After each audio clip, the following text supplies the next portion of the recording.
pork chops and karate chops were the same thing. I thought that they were both pork chops. Because my grandmother thought it was cute, and because they were my favorite, she let me keep doing it. Not really a big deal. One day, before I realized that fat kids are not designed to climb trees, I fell out of a tree and bruised the right side of my body. I didn't want to tell my grandmother about it because I was afraid I'd get in trouble for playing somewhere I shouldn't have been.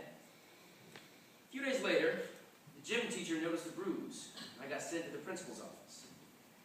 From there, I was sent to another small room with a really nice lady who asked me all kinds of questions about my life at home. I saw no reason to lie. As far as I was concerned, life was pretty good. I told her whenever I'm sad, my grandmother gives me karate chops. This led to a full-scale investigation. I was removed from the house for 3 days until they finally decided to ask how I got the bruises. News of this silly little story quickly spread throughout the school, and I earned my first nickname, Pork Chop. To this day, I hate pork chops. I'm not the only kid who grew up this way. Surrounded by people who used to say that rhyme about sticks and stones. As if broken bones hurt more than the names we got called, and we got called them all. So we grew up believing that no one would ever fall in love with us, that we've been lonely forever, that we'd never meet someone to make us feel like the sun was something they built for us in their tool shed.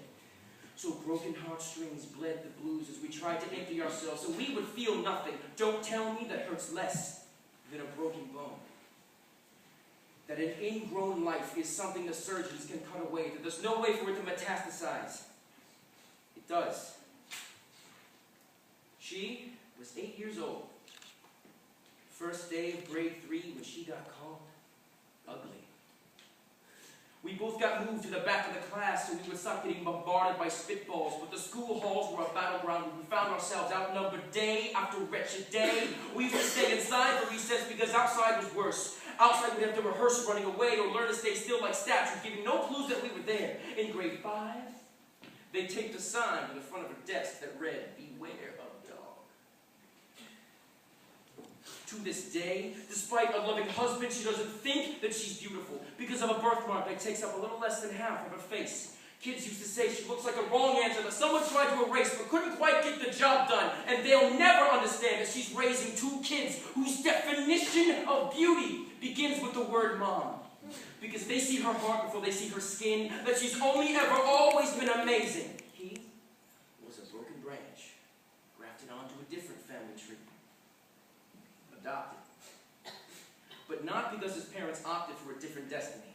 He was 3 when he became a mixed drink of 1 part left alone and 2 parts tragedy. Started therapy in 8th grade. Had a personality made up of tests and pills. Lived like the uphills were mountains and the downhills were cliffs. 4/5 suicidal, a tidal wave of antidepressants, and an adolescence of being called Popper. 1 part because of the pills, and 99 parts because of the cruelty. To this day, he's a stick of TNT, lit from both ends. Could describe to him in detail the way the sky bends in the moments before it's about to fall. And despite an army of friends who call him an inspiration, he remains a conversation piece between people who can't understand that sometimes becoming drug-free has less to do with addiction and more to do with sanity. We weren't the only kids who grew up this way. To this day, kids are still being called names. The classics were "Hey Stupid," "Hey Spaz." Seems like each school has an arsenal of names getting updated every year. And if a kid breaks into school and no one around chooses to hear, do they make a sound? Are they just a background noise of a soundtrack stuck on repeat when people say things like "kids can be cruel, kids can be cruel, kids can be cruel"? Every school was a big top circus hit, and the pecking order went from acrobats to lion tamers, from clowns to carnies, all of these miles ahead of who we were. We were freaks. Lobster-clawed boys and bearded ladies, oddities, juggling depression and loneliness, playing solitaire, spin the bottle, trying to kiss the wounded parts of ourselves and heal. But at night, while the others slept, we kept walking the tightrope. It was practice. And yeah, some of us fell. But I want to tell them that all of this shit is just debris left over when we finally decide to smash all the things we thought we used to be. And if you can't see anything beautiful about yourself, get a better mirror, look a little closer, stare a little longer.